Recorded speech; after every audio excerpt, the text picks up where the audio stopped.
అందాలన్నీ అమ్మాయైతే చాలా ఆనందం, ఆ అమ్మాయే నా సొంతం అయితే ఇంకా ఆనందం.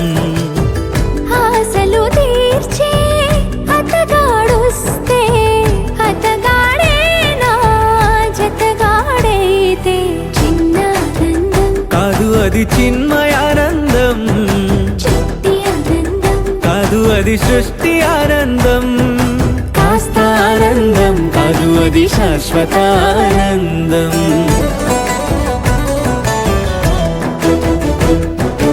ఎంతో ఆనందం ఎంతో ఆనందం ఆనందం.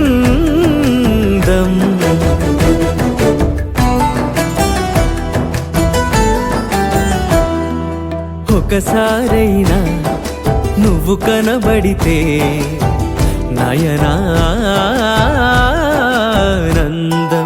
ఒక మాటైనా పలికావంటే శ్రవణానందం.